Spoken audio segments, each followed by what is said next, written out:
Hi Ben, I hope you're well. I've been meaning to get round to sending this for ages. It's just one of those things that it's quite hard to like sit down and start talking about, but I'm really excited to share it with you. Obviously, you don't actually have to share it on your channel. I think I just got a bit overexcited, but it will just be nice to share my experience with you. Really, just because I think there's comfort in knowing we're not alone, really, and there's so many parallels with your experiences that I just would love to tell you about mine, really. But also wanted to say I loved your live. I really, really enjoyed it and thought about joining it myself, but I wasn't really sure if it was going in the paranormal direction or extraterrestrial. It was cool to hear people talk about things, a little bit of everything. Thought the last guy speaking, it was just kind of mind blowing. But so, if you think it's interesting or worth joining, the next live, maybe I could. So, I about 10 years ago, my parents bought a house, and this house was really big, really old, and it needed a lot of work. They bought it as a project, and I only visited it once before we moved into it, and it wasn't enough to get a true vibe for it. But pretty much immediately, this house, and even now, this house has been knocked down, which we'll get to that. It's been knocked down and turned into a block of flats. And even now, when I drive past it, I'm filled with such a strong sense of dread. And I actively try to avoid driving past it. I was given what I would describe as the worst room in the house. It was sort of right at the top, right in the corner, which interestingly is what you said about your house growing up. I think you said that the house sort of in the far corner upstairs was the worst. It was like that, and it was this really strange little room, really old fashioned, with sort of like surrounding wardrobes, and the wardrobes all had glass doors with net behind them, so you can imagine when you're in there that well, you just would look and there would be a sense of, always a sense that something was looking back at you through the glass and the net. And but you had that feeling in the whole house. But it was just, this room was awful. And in the corner of the room, two glass doors with net led to an ensuite. And I would say very, very quickly, it just dawned on me that there was something very wrong with this house. And I would ask my parents, and they would say, no, there's no problems. There's nothing that we feel. My parents then very quickly, my brother went to university, and my parents very quickly started to like travel for my dad's job, and I would end up being there alone quite a lot. This became really troubling for me. I started to just find it almost impossible to be in the house alone, so I'd constantly want to have friends over. And you always had this feeling in the house that you had 100 eyes on you, and it's not a feeling that anyone understands until they've experienced it. And people would come over and feel like this house is horrible. And I got home from work one day, this is like the first major thing I remember, and I walked into the kitchen and every drawer was open. And I knew my parents had been away. And it was just starting to get dark out. It was winter and all the lights were off, so the house was really dark, really shadowy. And then as I walked into the kitchen, I realised that all the knives and forks had been thrown all over the floor. And I thought, someone could have got in and done that, but the chances are very, very unlikely that someone would break into this house and just do that. And I remember that same day, so I got into a habit of just locking myself in my room from a very early hour. And I remember I went to my room and I had a radio in my room, and it just started to pick up a very strange static, even though it hadn't been on before. And what happened was I actually moved out. I found it so difficult to be there, but I then had to move back. And when I moved back, I moved into what was actually a second lounge downstairs. And I thought that would be better, but it was worse. It was a lounge that had a door that you would obviously go in through the hallway. That had a key lock on it. But it also had patio doors that led to the outside. And there was so many strange occurrences when I was in that room. And I got into the habit of, I would get in from work, I would quite literally gather everything I needed. Luckily it had an ensuite, and I would just like hide in this room from about 4 o'clock in the afternoon. That's how terrified I was, early 20s, just riddled with fear. And the minute it got dark, so I'd lock myself in, and I had my TV, and I had my dog, and I'd lock my dog in with me.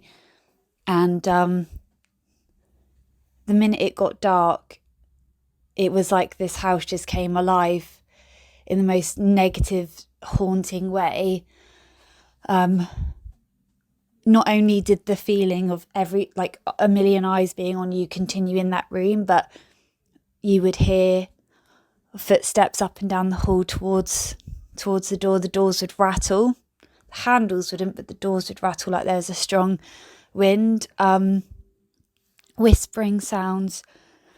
Outdoor sensor light would go off constantly, and it wasn't that sensitive that even my dog couldn't set it off. So, 3 o'clock in the morning, I'd be woken to the sensor light going off. And I've actually got a photo of that patio door, and it was meant to be a photo of my dog at the patio door. And it was only when I put it on Instagram that people started messaging me saying there is a man's face in the glass patio door reflection. But I'm rambling a bit. To name a couple of major things. So the first, when I met my now husband, he stayed there a lot with me because I was so scared. And there was one night that we went to bed and we were in the downstairs bedroom that I described. But we left my dog Ted in his crate in the kitchen, which I never normally did because he was scared of the house too. But he hadn't been very well, and it wasn't a good idea to have him in the bedroom. We went in and we locked the door because by this point my husband knew it was just so haunted, and anyone that came over knew. I'd have friends come over and say, "Who's upstairs? Why haven't you said someone's here?" And I'd say, no one's here. And the banging and the sound of whispering mumble talking was so loud. I had friends say, "Do you think this is funny? I don't like this. Like, is this meant to be a joke on me?" And I would say, "Come up and look." They would come upstairs. They would get to that room to check all the rooms. They'd go to that room in the corner that I used to be in. They'd be like, "I can't even stand in this room. What's wrong with this room?"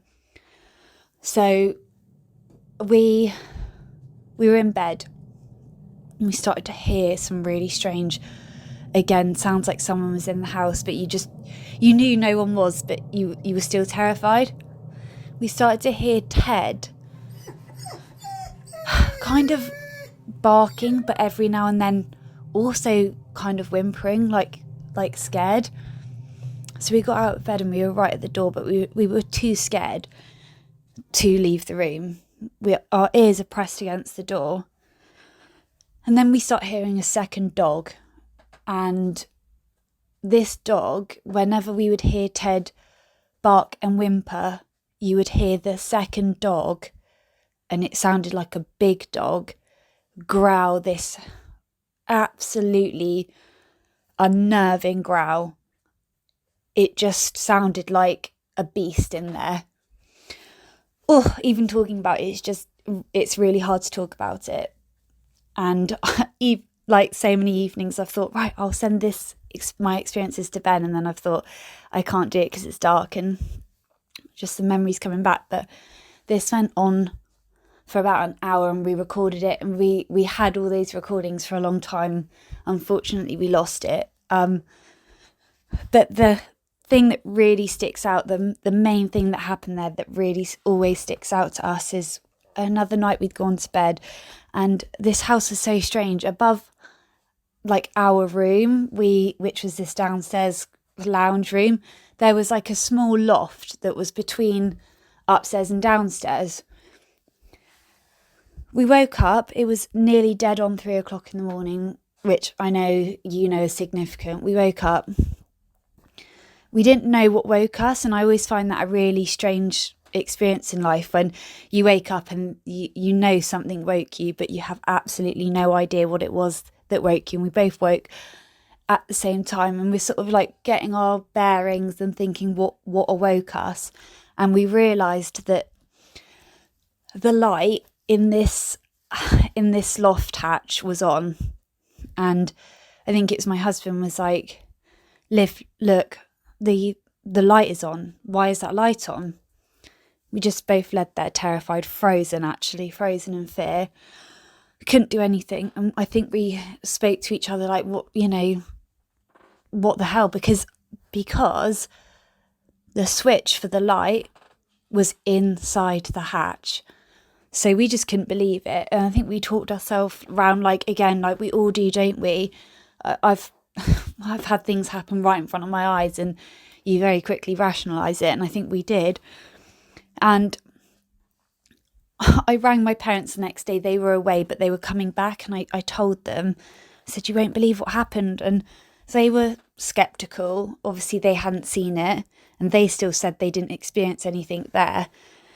So anyway, I went to work. I got back from work and they'd got home. And I said to them, did you look? Did you see that the light was on? And my dad, that was it. When we woke up in the morning, the light wasn't on. So we didn't need to check it out. It's off. So when I got back, I mentioned it to my dad and said, like, did you check it out? Did you look? And he said to me, you must have dreamt it. And I said, Dad, I didn't. Like, we both saw it. Come on, like, I couldn't have dreamt it. And my dad said, Liv, there was no bulb in the loft, so it could not have happened. And I think the blood just drained from me. I just couldn't believe that. Yeah, it was a terrifying house with so many awful things. And sadly, we lost my dad, and my mum very quickly was like, I can't stay here. And she just was desperate to get rid of it, and no one would buy it. And so she sold it to developers who knocked it down, and she was glad it was getting knocked down, which always struck me as odd because it was the last place my dad lived. And it wasn't until she was out of the house that she admitted and said, I never wanted to tell you because you were there so often alone. But she said, I had many, many awful experiences there. And she used to scream out in the night after my dad passed away. And she would say it was night terrors about my dad. And she said, I used to scream in the night because I could see lots and lots of people in my room. And she said, and it happened long before Dad passed away. I would wake up hearing voices. So we tried to do a little bit of research on the house, and it turns out we think it used to be a sort of like old people's home. But it's a bit of land with a lot of history. Lots of different things have happened there.